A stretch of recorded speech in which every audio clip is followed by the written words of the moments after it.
Welcome back to the deep dive. We spend a lot of time here looking at complex investment stuff, big picture wealth growth. But sometimes, honestly, the quickest way to feel a bit stronger financially, it's looking right at, well, what's going out each month, your expenses. And the usual advice is, tighten the belt, give up everything fun, coffee, travel, forget it. Live like a monk, basically. But the sources we've pulled together for today, they tell a really different story, a much more practical one, I think.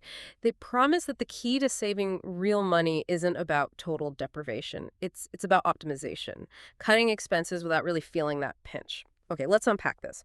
Our mission here is to pull out those concrete strategies, the ones that shift us from just like slashing costs to getting more value from every single dollar or pound or whatever currency you use.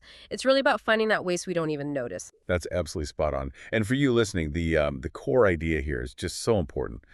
Lasting financial health. It's almost never about one big win. It comes from hundreds of small, smart choices you make every day. We're basically trying to patch the leaks in your financial boat. You know, find that found money that's just disappearing right now because of inefficiency. Right, finding the leaks. And to do that, you have to, well, look closely at the boat, which is why all our research hammers home this first step, the one you just can't skip. Yeah. Tracking. You really can't manage what you don't measure. Precisely. And I know telling someone to track expenses sounds like, well, basic advice, doesn't it? But what the sources really dig into is the why behind not tracking. It's often psychological. We sort of don't want to face the numbers, but they stress you've got to push past that, whether it's with a good old spreadsheet or, one of the many apps out there now. And that tracking, it's designed to give you that aha moment, which, okay, might be a bit painful at first, but it's liberating too. Most of us just completely underestimate what we spend. Especially on the small stuff, right? Daily habits, those automatic payments flying under the radar. You track for a month, look at the categories, and bam, the waste is suddenly crystal clear. Yeah, and what really jumps out from the analysis is just how much this hidden spending adds up. One survey pointed out that the average person is losing, well, could be hundreds every month on things they barely use. The classic example they cite, subscriptions. People are genuinely shocked, often finding they're paying, say, 2,000, maybe 3,000 a month or, 20, 30, 40 quid or dollars for services or apps they haven't even opened in months. That's just free money waiting to be claimed back. It takes zero effort to save it, and canceling costs you nothing in comfort because you'd forgotten about them anyway. Exactly. And if you connect that to the bigger picture, identifying these things, the phantom fees, forgotten memberships, late payment charges, that's really the key to freeing things up financially. Yeah. It shifts the focus immediately away from cutting back on things you actually enjoy and towards just stopping the leaks. So once we've done that foundational bit, tracking down the waste, then we can look at the areas that usually eat up the biggest slice of income. Okay, so that leads us straight into the first big one, food. Food costs, especially convenience food, takeout, it can be a real budget killer, but the research here is smart, I think. It doesn't just say stop eating out. That's not realistic for most people. The trick is smart reduction, not total elimination. Right.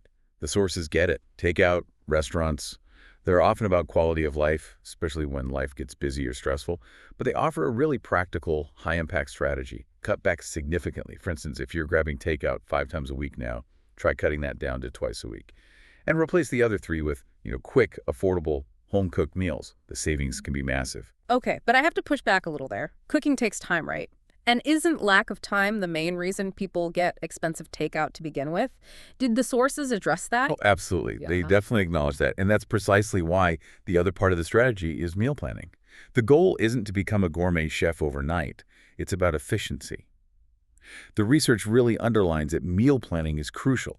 It does 2 things. First, it makes those quick meals actually quick because you're prepared.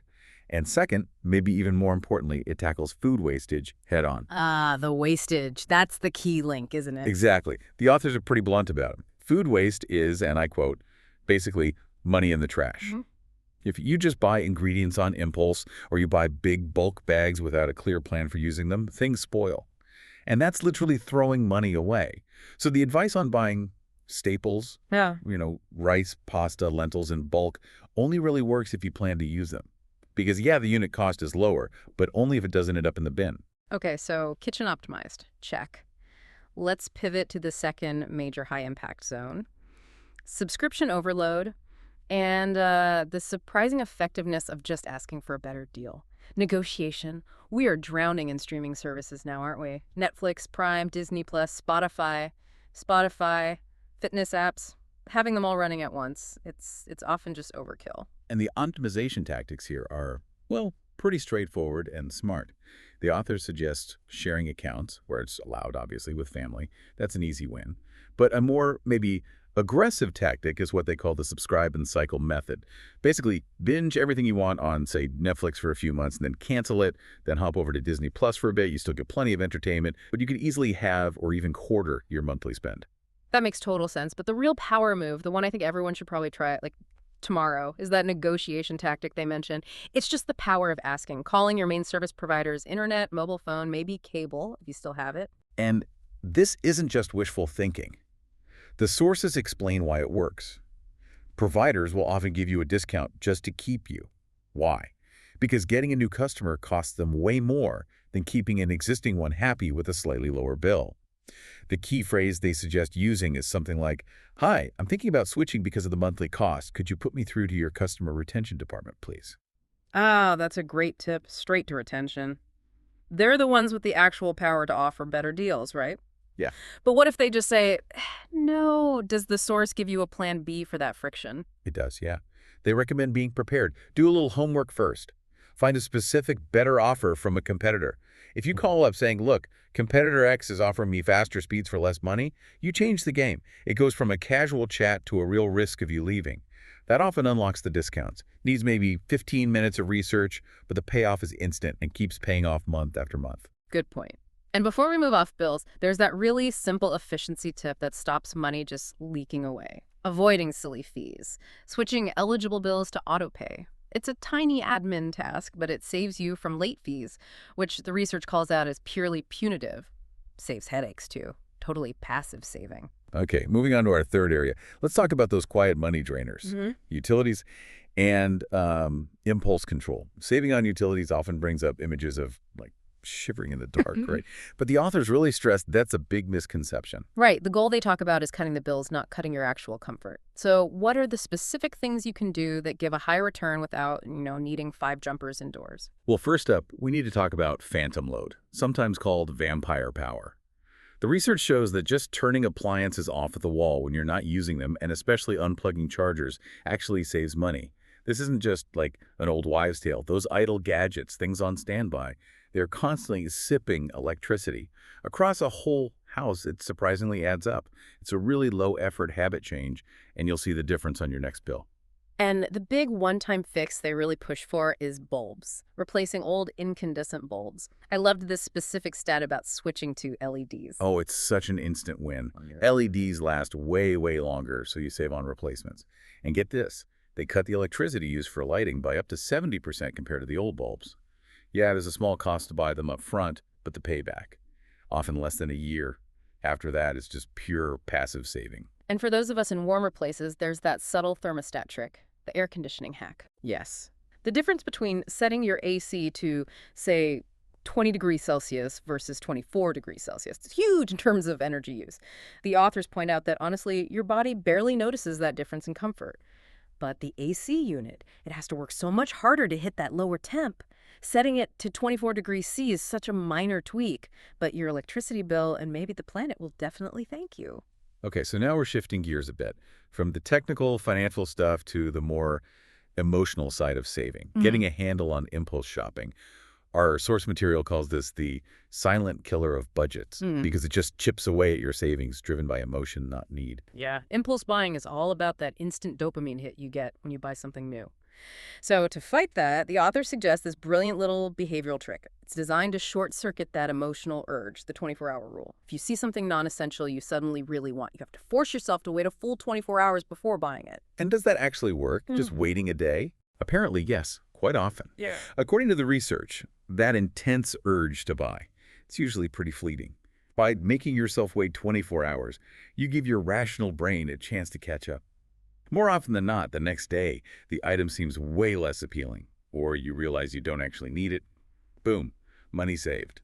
And then when you do decide to buy something, it's about being smarter about it. Like using cashback sites or discount apps is only smart if you use them for things you are already going to buy.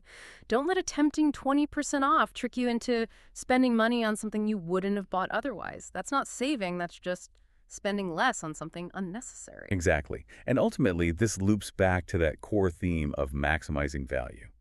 The strong recommendation is to lean towards buying quality items that will last longer, even if they cost a bit more upfront. It stops that cycle of constantly replacing cheap stuff that breaks, which saves money, hassle, and it's better for the environment too. Okay, here's where it gets really interesting, I think. We've talked through all these tactics, tracking food optimization, negotiating bills, cutting silent utility costs, the 24-hour rule. We've kind of moved completely away from that old idea of deprivation, haven't we? It's all about smarter choices. But what's the big picture, the philosophical payoff? Well, the sources suggest the payoff is actually this really profound psychological shift.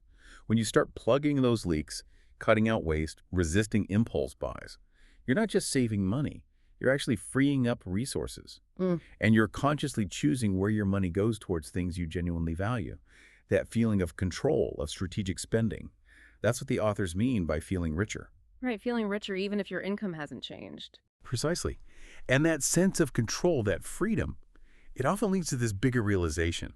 Experiences tend to bring way more lasting happiness than just accumulating more stuff. So the final step is often redirecting that money you've saved, spending less on disposable things, and consciously putting those savings towards experiences, travel, learning something new, time with loved ones.